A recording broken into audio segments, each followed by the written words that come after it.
Hello students, welcome बेटा। आज हम अपने चैप्टर 16 जो है यमराज की दिशा का रिवीजन करेंगे। इसके राइटर थे चंद्रकांत देवकाले। तो पहले हम चंद्रकांत देवकाले के बारे में जान लेते हैं। साठोत्री कविता के प्रमुख कवि चंद्रकांत देवताले का जन्म मध्य प्रदेश के जिला बैतूल के गांव जौलखेड़ा में सन 1936 में हुआ। यानी जो हमारे राइटर हैं यहाँ चंद्रकांत देवताले साठोत्री कविता के प्रमुख कवि थे। साठोत्री कविता क्या होती है?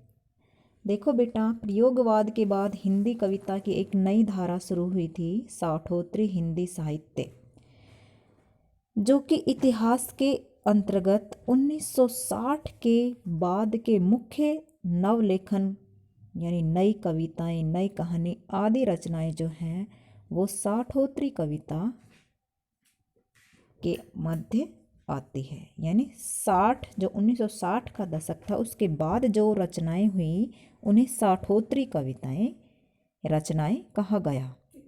इन साठोत्री रचनाओं का मुख्य भाव जो था विद्रोह और अराजकता के विरुद्ध था। यानी जो लेखकों का स्वर था, साठोत्री कविता के कवियों लेखकों का स्वर जो था वो विद्रोह और अराजकता के भाव से भरा हुआ था। विद्रोह की भावना फैलाने वाले विचार थे उन कवियों के। और जो यमराज की दिशा, यह भी एक ऐसी ही कविता है। उन्होंने उच्च शिक्षा इंदौर में प्राप्त की और पीएचडी सागर विश्वविद्यालय सागर से प्राप्त की। साहित्य सेवाओं के लिए उन्हें अनेक पुरस्कार भी प्राप्त हुए। यानी उन्हें अपने साहित्य में अद्भुत रचनाओं, असीम रचनाओं के लिए अनेक पुरस्कार भी प्राप्त हुए थे। उनकी प्रमुख रचनाएं हैं हड्डियों में छिपा ज्वर, दीवारों पर खून, लक्कड़ भग्गा हंस रहा है, भूखंड तप रहा है, पत्थर की बेंच, इतने पत्थर रोशनी, उजाड़ में संग्रहालय आदि। ये इसकी प्रमुख क्या हैं? काव्य कृतियाँ हैं, यानी काव्य रचनाएं हैं। इनकी भाषा शैली जो थी, लैंग्वेज स्टाइल, सहज और सरल भाषा का प्रयोग किया है इन्होंने। उसमें सीधे और मारक ढंग से व्यक्त करने की अपूर्व क्षमता, यानी किसी भी बात को सीधे सरल तरीके से कहना और सीधी भेदन वाली बात, यानी किसी के हृदय को स्पर्श करने वाली रचनाएं इन्होंने लिखी हैं। यमराज की दिशा जो कविता है इनकी, यह एक नवीन जो है सभ्यता, इस विकास की एक खतरनाक दिशा की ओर संकेत करती हुई नजर आती है। यानी जो ये यमराज की दिशा कविता में कवि ने क्या बताया है कि यह जो कविता है, यह जो हमारी सभ्यताएं हैं, आज का इंसान जो सभ्य हो रहा है, इस सभ्यता ने और विकास ने हमारी प्रकृति को कितना नुकसान पहुंचाया है। और लोग सभ्य इतने अधिक सभ्य हो गए हैं कि वो अब अपने पतन की ओर जाने लगे हैं। अर्थात जीवन विरोधी शक्तियों के बारे में बताया है कि आज जो इंसान इतना सभ्य हो गया है और इतनी सभ्यता उन्होंने हासिल की है कि उसकी जीवन जो विरोधी शक्तियां हैं वो आज चारों ओर विद्वान हो गई है। जीवन के दुख दर्दों के बीच आज इंसान किस तरह से अपना समय व्यतीत कर रहा है, इसके बारे में यहाँ लेखक ने, कवि ने हमें बताया है। और हमें साथ ही संदेश भी दिया है कि जीवन विरोधी शक्तियों से हमें किस तरह से सावधान रहना चाहिए। तो चलो हम पाठ जो है कविता का सार जान लेते हैं। कवि कहता है कि इसके लिए यह कहना कठिन नहीं है कि उसकी माँ की भेंट ईश्वर से हुई या नहीं, लेकिन उसकी माँ सदैव यह जताती थी कि ईश्वर से उसकी बातचीत होती रहती है। यानी कविता में यमराज की दिशा कविता में लेखक और उसकी माँ के बारे में बताया है। लेखक ने अपनी माँ के बारे में बताया है कि उसकी माँ उसे बचपन में क्या क्या बताती थी। तो उसकी माँ उसे बताती थी कि मेरी हमेशा ईश्वर से भेंट होती है और बातचीत होती रहती है। उनकी सलाह के अनुरूप ही वह जीने और दुख दर्द के बीच जीवन जीने की राह भी निकाल लेती थी। कवि की माँ ने उससे एक बार कहा था कि दक्षिण दिशा की ओर पैर करके सोना अपशगुन माना जाता है। उस ओर पैर करके सोना से यमराज क्रोधित हो जाते हैं। यानी लेखक की माँ जब लेखक छोटा था तो उसे बताती थी कि बेटा दक्षिण दिशा की तरफ पैर करके मत सोना, वह तो यमराज की दिशा है और यमराज की दिशा में पैर करके सोने से इंसान की मृत्यु जल्दी हो जाती है। कवि ने जब माँ से यमराज के बारे में पूछा तो माँ ने यही बताया था कि दक्षिण दिशा में ही यमराज का घर है। यानी उसकी माँ बिल्कुल सीधी और भोली थी। उसके बाद कवि कभी भी दक्षिण की ओर पैर करके नहीं सोया। कवि ने सुदूर दक्षिण की यात्रा भी की, परंतु दक्षिण को लांघना संभव नहीं था, नहीं तो यमराज का घर देख आता। कवि कहता है कि माँ अपशगुन के रूप में जिस भय की चर्चा करती थी वह अब विध्वंस, हिंसा और मौत के रूप में केवल दक्षिण में नहीं सब ओर फैला हुआ है। यानी लेखक की जो माँ है, कवि की माँ है, उसे बचपन में बताती थी कि दक्षिण की तरफ पैर करके सोने से जल्दी मृत्यु हो जाती, यमराज क्रोधित हो जाते हैं।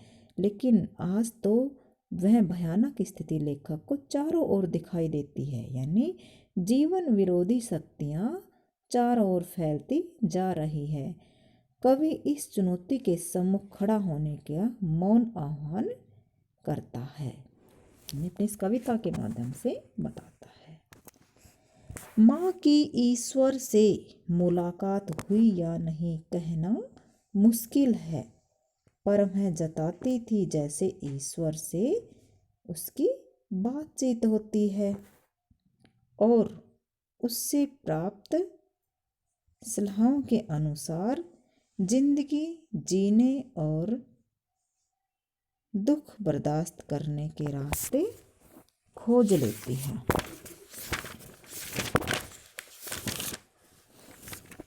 क्या कह रहा है लेखक, देखो यहाँ पर कवि मुलाकात का अर्थ होता है भेंट, मिलना, बातचीत करना, मुश्किल यानी कठिन, जताना, बताना, अपनी बात मनवाना, सलाह, परामर्श देना, बर्दाश्त, सहन करने की शक्ति।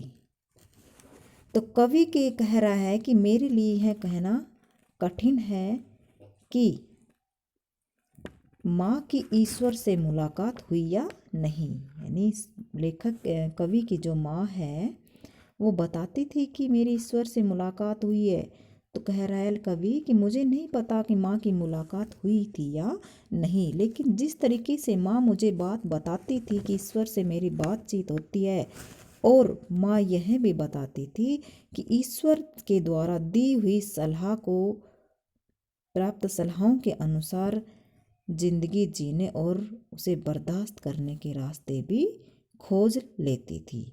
यानी उनकी सलाह के अनुसार ही वह सुखपूर्वक जीवन जीने और दुख में दर्द को सहन करने का रास्ता भी ढूंढ लेती थी। ये सब माँ क्या कहती थी लेखक की माँ कि मुझे ईश्वर ने ये सब कहा है।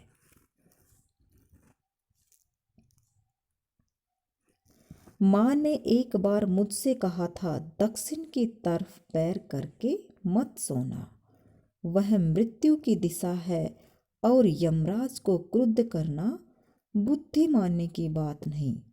तब मैं छोटा था और मैंने यमराज के घर का पता पूछा था, उसने बताया था तुम जहाँ भी हो वहाँ से हमेशा दक्षिण दिशा में।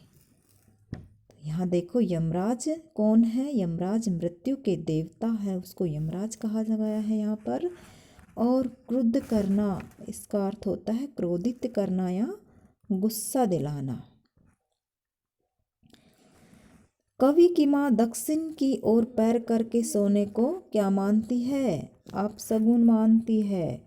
उसने बचपन में कवि को समझाया था कि दक्षिण की दिशा मृत्यु के देवता यमराज की दिशा है और उसे क्रोधित करना समझदारी की बात नहीं है। यानी माँ, लेखक के जो कवि की माँ है, उसने कहा था कि दक्षिण की तरफ पैर करके सोने से जल्दी मृत्यु हो जाती है, क्योंकि वह यमराज की दिशा है। उधर पैर करके सोने से यमराज क्रोधित हो जाते हैं। और उसे क्रोधित करना क्या है? बुद्धि मानने की बात, यानी यमराज को क्रोध करना एक समझदारी की बात नहीं है। उस समय कवि बहुत छोटा था। तब कवि कह रहा है कि मैंने यमराज के घर का पता भी माँ से पूछा था, तो माँ ने मुझे क्या बताया था कि तुम जहाँ भी हो वहाँ से दक्षिण दिशा की ओर पैर करके दक्षिण दिशा की ओर जाने से यमराज का घर मिल जाएगा। यानी दक्षिण दिशा में यमराज रहते हैं। माँ की ईश्वर से मुलाकात हुई या नहीं कहना मुश्किल है, पर वह जताती थी जैसे ईश्वर से उसकी बातचीत होती रहती है और उससे प्राप्त सलाहों के अनुसार जिंदगी जीने और दुख बर्दाश्त करने के रास्ते खोज लेती है। माँ ने एक बार मुझसे कहा था, दक्षिण की तरफ पैर करके मत सोना, वह मृत्यु की दिशा है और यमराज को क्रुद्ध करना बुद्धिमानी की बात नहीं। माँ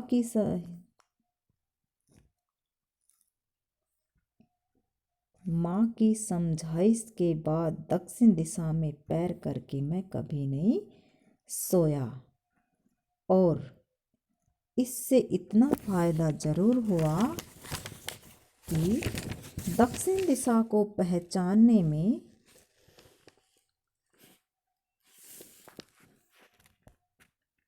मुझे कभी मुश्किल का सामना नहीं करना पड़ा। मैं दक्षिण में दूर दूर तक गया और मुझे हमेशा माँ की याद आई। दक्षिण को लांग लेना संभव नहीं था, होता छोर तक पहुँच पाना तो यमराज का घर देख लिया। तो इन पंक्तियों में क्या कह रहा है कवि कि माँ के समझाइश यानी समझाने पर फायदा यानी लाभ, शोर किनारा। माँ के समझाने के बाद कवि दक्षिण की दिशा की तरफ पैर करके कभी नहीं सोया। माँ की मुलाकात हुई या नहीं कहना मुश्किल है। कवि कह रहा है कि मुझे नहीं पता कि माँ की मुलाकात कभी हुई या नहीं यमराज से, लेकिन वह जिस तरह से बात बताती थी, जताती थी, उनसे ऐसा लगता था कि वास्तव में माँ यमराज से मिलती है। यमराज माँ को सलाह देते हैं। तो माँ के समझाने के बाद कवि दक्षिण की दिशा की तरफ पैर करके तो कभी नहीं सोया। माँ के समझाने का उसे यह लाभ जरूर हुआ कि दक्षिण दिशा पहचानने में भी उसे कभी कोई कठिनाई नहीं हुई, क्योंकि उसकी माँ ने उसे बताया था कि जहाँ भी आप खड़े हो वहाँ से दक्षिण दिशा की तरफ यमराज का घर है। तो कवि ने दूर दूर तक दक्षिण दिशा की यात्रा भी की। यात्रा के दौरान कवि को माँ की भी याद आई। कवि के लिए दक्षिण दिशा को पार करना संभव नहीं था, अन्यथा वह यमराज का घर देख लेता। क्यों नहीं था दक्षिण दिशा को पार करना? क्योंकि हम जहाँ खड़े हैं उधर से हमें आगे दक्षिण दिशा की तरफ जाएंगे तो वह दिशा खत्म ही नहीं होगी, क्योंकि हमारी जो पृथ्वी है वह क्या है, गोल है। इसका कोई छोर या किनारा तो है ही नहीं। कवि दक्षिण की दूरस्थ यानी बहुत दूर दूर के स्थानों की यात्रा करने के बाद भी यमराज का घर देखने में असफल रहा।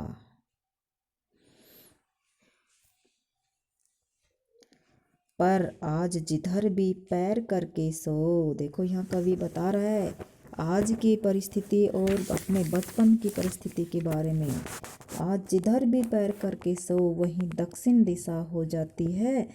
सभी दिशाओं में यमराज के आलीशान महल हैं और वे सभी में एक साथ अपनी दहकती आंखों से विराजते हैं। माँ अब नहीं है और यमराज की दिशा भी अब नहीं रही जो माँ जानती थी, यानी जो माँ बताती थी वो दिशा अब नहीं रही। अब तो चारों तरफ ही दक्षिण दिशाएं बन गई है। आलिशान, आलिशान का अर्थ होता है शानदार, बहुत बड़ा, बहुत विशाल। दहकती आंखें यानी जलती हुई आंखें। कवि कहता है कि माँ का विश्वास था कि यमराज दक्षिण दिशा में रहता है। वह जीवन के दुख दर्दों के बीच जीती अपशगुन के रूप में जिस भय की चर्चा माँ करती थी वह सिर्फ अब दक्षिण दिशा तक सीमित नहीं है। आज चाहे जिस भी दिशा में पैर करके सो वहीं दक्षिण दिशा बन जाती है, अर्थात मृत्यु कहीं भी किधर से भी आ जाती है। जरूरी नहीं है वो दक्षिण दिशा में पैर करके सोने से आती है। अब सभी दिशाओं में विध्वंस, हिंसा और मृत्यु के रूप में यमराज रहते हैं। अब सभी दिशाओं में मृत्यु के देवता यमराज के शानदार महल हैं और वे सभी एक साथ अपनी जलती आंखों के साथ रहते हैं, अर्थात यमराज सर्वव्यापक है, सब जगह है। जीवन विरोधी शक्तियां चारों ओर फैली हुई है। माँ अपशगुन के रूप में जिस विषय की चर्चा करती थी वह अब दक्षिण दिशा में ही नहीं सर्वव्यापक है। आज न मौत रही और न ही यमराज की वह, आज न तो माँ रही और न ही यमराज की वह दिशा रही जो माँ जानती थी, यानी अब पहले वाली बात नहीं रही है, समय बदल गया है।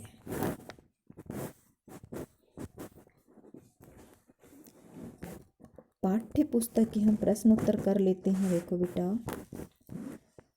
आपको ये प्रश्न उत्तर भी एक बार रिवाइज कर लेने हैं जो हर पद में के बाद दिए गए हैं। जैसे है आज जिधर पैर करके सो वहीं दक्षिण दिशा हो जाती है। कैसे? तो कवि की माँ का विश्वास था कि मृत्यु का देवता दक्षिण दिशा में रहता है। वह अपशगुन के रूप में जिस भय की चर्चा करती थी वह अब दक्षिण दिशा तक सीमित नहीं रहा। आज समाज में विध्वंस और हिंसा के रूप में यमराज सभी दिशाओं में मौजूद हैं। अब व्यक्ति की मृत्यु कहीं भी किसी भी दिशा में हो सकती है। इस प्रकार जिधर भी पैर करके सो वहीं दक्षिण दिशा बन जाती है। कवि को दक्षिण दिशा पहचानने में मुश्किल क्यों नहीं हुई?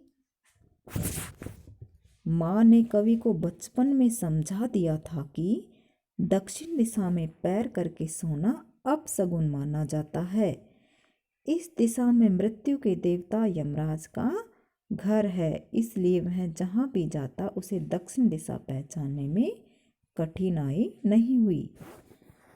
कवि ने ऐसा क्यों कहा कि दक्षिण को लांघ लेना संभव नहीं था? क्यों कहा? क्योंकि जो पृथ्वी है हमारी, इसका विस्तार अत्यंत विस्तृत और गोलाकार। पृथ्वी जो है बहुत ही बड़ी है और गोलाकार है। दक्षिण की दूर दूर तक यात्रा करने पर भी कवि को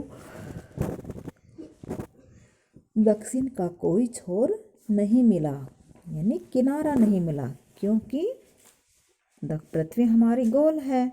इसलिए कवि ने कहा कि दक्षिण को लांघना संभव नहीं था। कवि के अनुसार आज हर दिशा दक्षिण दिशा क्यों हो गई? क्योंकि आज जीवन विरोधी शक्तियां चारों ओर फैली हुई है। सभी तरफ विध्वंस, हिंसा आदि के रूप में मृत्यु का विस्तार हो रहा है। इसीलिए आज मृत्यु के देवता यमराज की दिशा सभी दिशाएं हो गई हैं। इन पंक्तियों का भाव स्पष्ट हमने व्याख्या में भी कर लिया था। सभी दिशाओं में यमराज के आलीशान महल हैं और वे सभी में एक साथ अपनी दहकती आंखों सहित विराजते हैं। अर्थात पहले यह माना जाता था कि दक्षिण दिशा में यमराज का निवास स्थान है, किंतु आज तो जो असामाजिक तत्व हैं, देशद्रोही, आतंकवादी, तस्कर, भूमाफिया यानी भूमि पर अवैध कब्जा करने वाले जो होते हैं उन्हें भूमाफिया कहते हैं, गुटों के रूप में यमराज जो है सभी दिशाओं में विस्तार कर रहा है। ये जीवन विरोधी शक्ति प्रत्येक दिशा में शानदार महलों भवनों में रहती है। वे समाज में विध्वंस एवं हिंसा के रूप में मृत्यु बांटती है और अपनी क्रोध भरी आंखों से हर दिशा में उपस्थित है। कवि की माँ ईश्वर से प्रेरणा पाकर उसे कुछ मार्ग निर्देश देती है। आपकी माँ भी आपको समय समय पर कुछ सीख देती होगी, तो आपकी माँ आपको क्या क्या सीख देती है आप बता सकते हो। आप अपने अकॉर्डिंग भी इसका आंसर लिख सकते हो। जो आपकी माँ आपको अच्छी सीख देती, माँ सभी की अच्छी सीख देती, सबकी माँ अच्छी होती हैं और अच्छी ही सीख देती है। हमारी माँ भी हमें समय समय पर कुछ मार्ग निर्देश देती है, जैसे सदा सत्य बोलो, चोरी करना पाप है, बड़ों का सम्मान करो, ईश्वर प्रत्येक स्थान पर प्रत्येक जीव में है, ईश्वर की मर्जी के बिना पत्ता भी नहीं हिलता आदि। क्या उसकी हर सीख आपको उचित जान पड़ती है? और यदि हाँ तो क्यों, और नहीं तो क्यों नहीं? हमें माँ की प्रत्येक सीख उचित जान पड़ती है, उसकी सीख में जीवन का अनुभव है। दूसरा, वह चाहती है कि हमारे बच्चे जो हैं उनका विकास सामाजिक आदर्शों का पालन करते हुए हो, वह अच्छा नागरिक बने, अपने कार्यों से अपने माता पिता का नाम रोशन करे। उसकी हर सीख जो है वो तर्क पर आधारित होती है। कभी कभी उचित अनुचित के निर्णय के पीछे ईश्वर का भय दिखाना आवश्यक हो जाता है। इसका क्या कारण हो सकते हैं? हमें भी अपने घर में कई बार ईश्वर का भय दिखाया जाता है कि ऐसा करोगे तो ऐसा हो जाएगा, झूठ बोलोगे तो भगवान बुरा मानेंगे, चोरी करोगे तो भगवान बुरा मान जाएंगे। इस तरह की बातें होती हैं। हमारे संस्कारों में प्रारंभ से ईश्वर और धर्म से डरने का एक संस्कार होता है। हमारे मन में यह बात भली भांति बिठा दी जाती है कि ईश्वर के बिना पत्ता भी नहीं हिलता। ये सब बातें हमें सर्वोत्तम नागरिक बनाने के लिए भी कही जाती है। समाज परिवार में स्थापित जीवन मूल्यों और आदर्शों को अपनाने के लिए बाध्य करने के लिए भी की जाती है। ईश्वर का भय दिखाकर स्वार्थ सिद्ध भी किया जाता है, इसलिए भी ईश्वर का भय दिखाया जाता है। ईश्वर के प्रति आस्था और श्रद्धा बनाए रखने के लिए और हमारे सामाजिक कर्तव्य और दायित्वों को निभाने के लिए ये सब दिखाया जाता है।